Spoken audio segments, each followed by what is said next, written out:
The Notre Dame Fighting Irish Indy are coming Fighting off Irish. of their best season in the college football playoff era. By a mile, They went to yeah. a national championship last year. Obviously didn't get the job done, but it was a close game at the end, and that was largely due to Riley Leonard. And so what we do in this series is pick teams and talk about their 2025 season outlook. We've already covered Clemson. We've already covered Texas. Okay. Notre Dame is a big question mark team because a lot of people are saying, they went to the national championship last year. They have a fantastic head coach, but they did lose the guy that got them there in Riley Leonard. Yep. And so a lot of question marks, and I want to kind of deep dive into this Notre Dame team, talk about all the different positions on the field, talk about what they're bringing back, and then go through their schedule, compare it to the win total in Vegas, whether we think over or under for wins, and then talk about their chances to make the playoffs and win the national championship. So let's get a little deep dive going. If you're new here, hit that subscribe button, lock in with us. We're covering all these college football teams. Let us know in the comments also if there's any other teams you want us to cover. Notre Dame, 8th in preseason national championship odds at plus 1,400. So while they were second last year, people are not necessarily projecting the biggest fall off because it's not like Notre Dame realistically is ever going to be top 3 in national championship odds. But they are minus 144 to make the college football playoffs.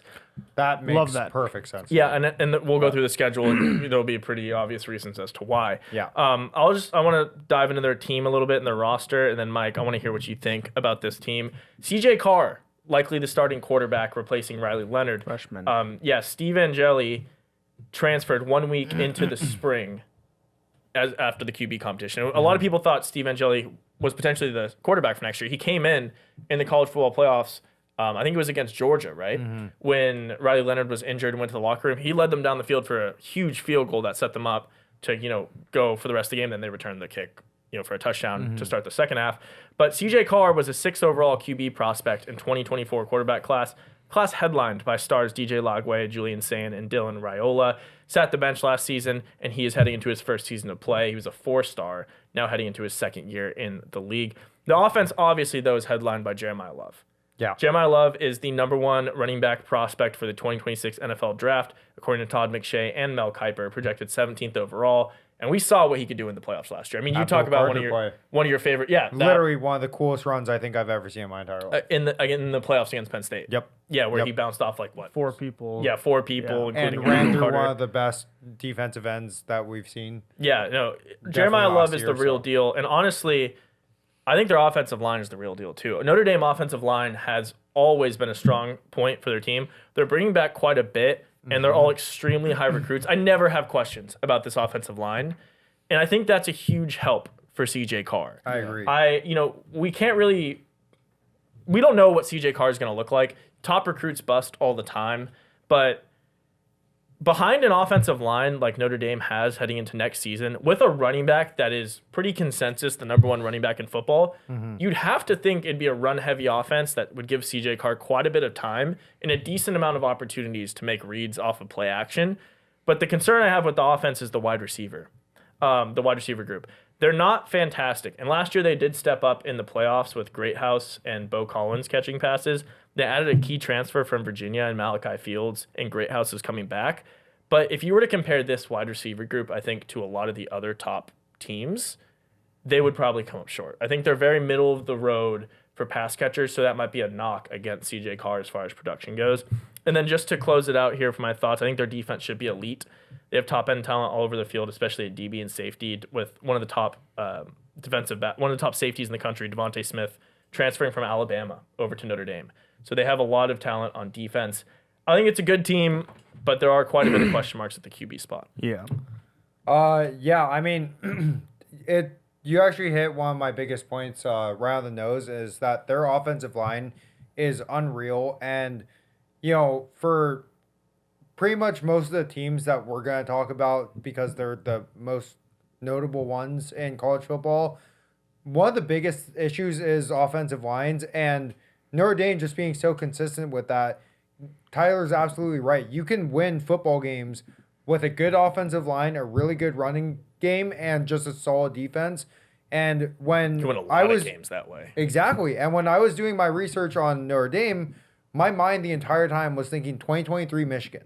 I just feel like, this CJ Carr guy, he can be a game manager like JJ McCarthy, or he could end up being even better, or, if he's worse, that sucks. You know, that's always going to be a possibility for any team in any scenario. I love that comp for this team. I just think that's going to be their path to success is riding the coattails, like you said, of Jeremiah Love, who is unreal, possibly the number one running back going into next year. Their defense is just good enough to where, you know, they're not going to be playing the most elite competition, which we'll get into a little bit later. Yeah. But they're not going to be challenged with a team like Ohio State, Georgia, Michigan, like in the regular season. Season. And so, in my personal opinion, I think this team is going to do really well, pretty far, and I think it's going to be like a second round playoff exit. But with that being said, making it to a playoffs, making it past game one, I think they're going to make a pretty good run. I mean, yeah, for people. If you have them going to either, you know, the second round of the playoffs or the semifinals, I mean, that's a successful season in most people's For eyes, sure. And again, I just don't think they need too much because their O-line is so good. Their defense is already strong enough. Their coaches, we saw Marcus Freeman led a team who people didn't really think much of into literally a national championship. I thought they would. You're right. You kind of got on that. You did get on that bus a little bit late, but I mean, like, there was a lot of people who were doubting it. You got on it like week 10. I was talking about it preseason. Yeah. With Riley Leonard. Yes. Oh, okay. I was the biggest Riley Leonard fan at Duke. Then we went to Notre Dame. I had him as one of my preseason That is favorites. right. All right, I stand corrected. Crazy call on having it late. That's I stand corrected. Slander. I stand corrected. But You'll there be was hearing a from lot. my lawyers. There was a lot of doubt. Your lawyer is my lawyer, but that's true. Yeah. No, we'll have to sort that out. Shout out Ken. Anyways, yeah, I think this team has the right path ahead of it to do. Well, you compared him to a successful national champion from 2 years ago, so that's a pretty good comp. Mario, what are your thoughts when you look at this roster heading into next year? I don't love the roster. I don't think it's bad by any stretch. I think it's definitely a fall off. I know we're gonna get into their schedule a little bit after this. I think this team next year will be a lot of fool's gold, so don't get your hopes up. I think this team will be fine. You're going from Riley Leonard, who was a dual threat playmaker, experiencer, you could say college veteran, right? Yes. Mm-hmm. To a freshman QB, CJ Carr, sophomore redshirt freshman. Redshirt freshman, yeah. It's going to be a big transition. I don't think CJ Carr is going to be the dual threat, dynamic threat that Riley Leonard was. For sure. So you're looking at an offense that's going to be a lot more one-dimensional. I'm not saying they can't throw the ball, but Tyler mentioned earlier their wide receiver room isn't great. I know they have, Elijah Burgess? And they have Jaden Greathouse as well. And Jaden Greathouse. And Malachi Fields was their four-star transfer from Virginia. Exactly. So they did their best to load up with their wide receivers, but I don't think this wide receiver room is anything crazy. No. I don't think at the same time they're going to have an opportunity to go crazy because I just really don't see a redshirt freshman CJ Carr stepping in and blowing everyone away. It's very clear what this team's going to do. They're going to have a big burly O-line, and they're going to grind you down. They're going to run the ball, and they have the running back to do it. They did that last year, too, but the dual threat definitely helped. Definitely helped, and also people, I think, underestimated a little bit Riley Leonard's passing ability. When he had to sit in the pocket and make throws, he definitely was able to. Yeah. Which was a big reason why they made it as far as they did. 100%. And then defensively, they're going to be solid. They got the always. transfer from Alabama that Tyler mentioned, Devontae Smith, and then they also have Tay Johnson back there, who they comp to Kyle Hamilton. So I mean, Notre Dame breeds safeties, and they have some good DBs for sure. And then they have their edge rusher, Bryce Young. They're gonna be a good team. Don't get me wrong. And the one thing, a guy named Bryce Young and a transfer from Alabama named Devontae Smith on defense is just crazy. It's kind of funny. It is kind of interesting. It's kind of funny. The one thing that Notre Dame fans should be happy with is at least they have a good coach. That's the one thing I think they can hang their hat on. I don't think this team is going to be great. We'll go into their record prediction, but I see this team 100% having a great record, making the college football playoffs, losing to any real team they play. Fool's gold is a good. I mean, potentially first round exit. I would not be surprised at all with this team, but Marcus Freeman's a good coach. Maybe he can get him a win in the first round of the playoffs, but that's kind of how I see this team. That's kind of the only reason why I said a second round exit is I feel like with the 12-team playoff and even the potential 16-team playoff, there's so many Boise States, Indiana, just teams that really, shouldn't. I be just in think the a team playoffs that they we're can going to get handle. into their record, Yeah, but a team that might have very, very few losses, and then you have multiple loss SEC teams that might They're get just stronger. that are going to get whittled down in the rankings, and they potentially South might have Carolina, they might have an early Oklahoma, matchup. I think one of those teams waxes. Yeah. this team. I would but love we'll that get into their Let's record. let's do it right now. So their win total is 10.5, but it's plus 118. So the real line is probably like around 10.2. If you're betting the under, it's a big favorite. But you'll see why the number's 10.5 in a second. Let's go through each game and talk about whether we think that's a win or not. They start the season actually pretty difficult. Yeah. Miami. And then the last 10 games are not nearly as hard. So they start the first game at Miami, which I think is probably their hardest game of the entire year. Yep. I'd agree. Yep. And I it's agree. CJ Carr's first start. Yeah. So I think it's probably the worst time to have a tough game. Yeah. I think they can win this one, but it's pretty close to 50-50, and I think it's mostly dependent on how good Miami looks. Yeah. A lot of people are down on Miami, which personally I know this isn't a Miami discussion. I'm surprised about because I think they went and got the best transfer quarterback in Cam Ward last year, and we saw what that offense did. They went and got the best transfer quarterback again in Carson Beck, and they loaded up this offensive line and wide receiving group, and they completely revamped the defense. They got like 1 million transfers on defense. So I think Miami, obviously it's a lot of transfers in game one. Who knows what that's going to look like. But I think it's a really hard game. I think this is the closest coin flip game they have. Yeah, no, I actually have this as just a definite loss for them. I think Notre Dame, equally as it's going to be the first game for Miami and all of their transfers, their transfers and the new guys that they have are experienced players in college football.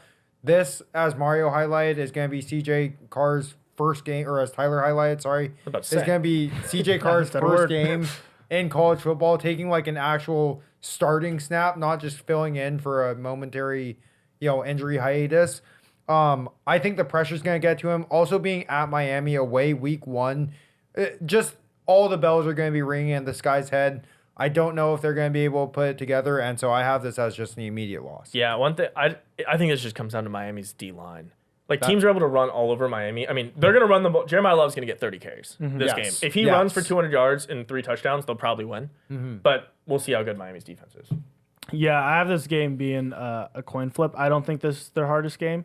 I think their hardest game's the next week we're going to talk about. But I think the big thing that gives me confidence in this Notre Dame team is, yes, this is going to be CJ Carr's first game, and he might not look excellent as a passer, but the thing is Notre Dame has such an identity with their run game and their defense just being very stout.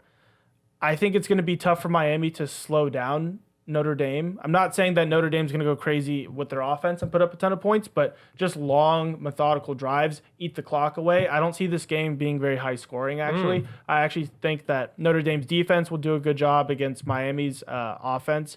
And I think, you put a lot of transfers together on defense. Defense, you see the best defenses actually are ones that have played a season under their belt and kind of have a little bit of chemistry and camaraderie. When you throw a bunch of people together, you're going to have to rely on a really good defensive coach to get them all in sync. So I could see Miami's defense struggling and Notre Dame just being a tough team to stop. I think Marcus Freeman, they went on the road their first game last year at Texas A&M and played a really tough, grimy game. I could see this game being very similar and them pulling out a win. Would not be surprised if Miami wins, though. Yeah. I think it's going to be close, though, regardless. It's a coin flip. Well, let's hear what you think about the next game. You think it's the hardest game. They're home against Texas A&M next. I just think Texas A&M is just a better team. It's pretty much the same team as last year. Obviously, they brought in a couple transfers, but I just think this team will probably just be a little bit more sound, a little bit more less mistakes being made from a Miami team. It's going to be their home opener. They're all going to be juiced up, a little bit antsy. I feel like this Texas A&M team has a real good shot. I don't know why. It just feels like at home could be a good spot for them to go out there and get revenge on a team that they lost to at home last year. Yeah, I feel a little differently. I think Miami is a harder game, and this is Notre Dame's home opener, and they've already played really good competition in Miami at this point in the season. I don't think Texas A&M is that good. And I say every year they always are ranked pretty high in the preseason polls, Mm-hmm. and they end with 8 wins Yeah. pretty much every year. And I looked at their schedule real quick. I think this is one of the losses. This is a home game for Notre Dame. It's their home opener. And I never think Texas A&M has it. So I actually think this Notre Dame team is kind of a few steps above this Texas A&M team. So I have this as just a pure win for them. Yeah, I mean, Tyler almost took my exact thoughts and put them into words. I'm also extremely biased against A&M. I think A&M is You are. just You are. terrible. You are. And so, yeah, I recognize that. I especially think that them traveling literally from the bottom part of the country to South the very Bend. top of the country, it's a lot of travel for these. Oh, And that's so- muted. Jesus. So yeah. Anyways, I Very don't think. biased against them. That's fine. Yeah. I don't know. I Notre just Dame think, easy. I think this game's personal for A&M person, but I mean, it very well could be. I mean, there's not a lot of teams that have a harder start than at Miami, home against A&M. yeah. So the beginning, we're going to talk through the rest of the schedule, but the first 2 games, I don't think anyone's saying those are 2 cakewalk games. No, those no, are for no, sure no. 2 high-level games. Then they go on a decent stretch. I think is pretty winnable. They go Yeah. home against Purdue. Easy. I think it's a Yeah, win. At Arkansas, Win. I think it's win. Win. Home against Boise State, Win. blowout, absolute blowout. They don't have Genty anymore. Home against NC State, Win. I think is likely a win, like 90%. It's less of a win than the other ones, but It's I think not it's a basketball game. I think it's a win. fine, I mean, NC State's pretty decent. They have that Yeah. electric quarterback who's going to be coming back this year. But anyways, yeah, I think win. Home against SC as their 7th game. Rivalry game. Yeah, I have like Possibly the last one. I have like 65%. I have 70. Yeah, it's like they probably win. I think home helps a lot here. Yeah. I think SC is a tough team to project out. We're definitely into a deep dive into USC in the coming weeks, but in the road, it'll be starting like the season will start to be turning this time. It's not going to be like really warm out there. I don't necessarily know if USC has it in them, but it's By always then, a good they game. could have a couple losses. The team might not feel the Yeah, same. I just don't even like them the more as weeks go on into preseason. It's like, I mean, they're losing commitments and transfers left and right. Like, there are people, They do have the number 1 recruiting class coming. They do have the number 1 No, not for recruiting this class year, for for incoming, but yeah. 2027. But like, 2026. or 2026. But for this year, they're having quite a few people who have already committed flip and go to a different school. I've seen at least 3 of them, like one going to Georgia, one going to Texas. Is that for 2026? Might be for, I think it's for this year. They're just leaving the roster after spring. I think so. Oh. Or maybe it is for 2026. I think you're thinking for 2026. Maybe it is for either way. Momentum out of SC. All right, so you like a win there. I like a win. And then at Boston College, I like a win. win. Win easy. Home against Navy, win. Shout At- out the midshipmen though. At Pitt, Win easy. Should be a win. Yeah, Win. it's win. home against Syracuse, Win. win, and then at Stanford, Win. win. So like, we pretty much have 10 guaranteed wins on this schedule. Yeah. 100%. And then it's weeks 1 and 2, Miami and A&M. Yeah. And so if you win one of them, personally, I think it's not unlikely they go 12-0, but I'll say they're likely 11-1 and chance 12-0. So no matter what, I like taking the over on this win total. Oh, and for I know sure. they dropped a bad game last year, which is what a lot of people are saying. Oh, they could lose to a random team, The which is Navy. totally possible. But yeah, I like the over 10.5. Yeah, I think I'm very likely they go 11-1, chance 10-2. But I feel much more strongly on 11-1. I think for sure you get the juice plus 118. Yeah, I think for sure they drop a game in weeks 1 or 2. I think Sure. no matter what they drop a game is what it is, and then they go on a run after. So Okay. yeah, I give it 90% chance for 11-1 and a 10% chance for 12-0. There's no way they ever lose to A&M and they're gonna win out the rest of that schedule. I think there's a possibility they lose to Miami. I think there's a good chance they lose to Miami actually. But over. I mean, you over, said over. definite loss, so Yeah. There's a good chance. That's 90% chance Yeah. that they lose Okay. to Miami. So we all on the over train yeah. yeah, at plus 118. So that's the and their takeaway here. schedule is just cakewalk. To make the CFPs minus 144, and I think both of us with them, or all three of us with them not having a conference championship game, you're taking the make the playoffs at minus 144 as well. Yeah. For sure. Okay, I'm on board. And then ninth best odds to win the national championship No. at plus 1400. Is anyone betting that? I personally am not No. this No. year. No. Okay, so we're all kind of, I If think, they on the couldn't same win it page. with Riley Leonard, I don't think this team can win it. Okay, For so sure. this is the first time we've all kind of been consensus All three of us have the over. All of them have to make the college football playoff, and then And all then of us losing- we're not making or Correct. not winning the championship. Yeah. Well, that's the most pretty chalk. direct logic. When we're consensus on preseason takes, No. they're usually Hammer right. it. They're usually Hammer right. it. So, there you go. Notre Dame. Let us know what you think in the comments. If you're a Notre Dame fan, what did we miss? What are we not getting about this team? I mean, we're pretty all over Notre Dame, Yeah. to be honest. I mean, over on the wins, make the college football playoffs, just not Hard winning the to whole not thing. be when you make your own schedule. Yeah, I guess so. I mean, they're not in a conference. I don't think that would change. This schedule's not easy. Yeah, it's not that hard, actually. It's not that hard. It's not hard. Let us know what you think. Let us know if there's any other teams you want us to cover. We love doing these episodes. You guys love them too. Oh, yeah. Drop a like, share with a friend, and let us know what you think. As always, stay tuned. We got a lot more coming. Fight the Irish.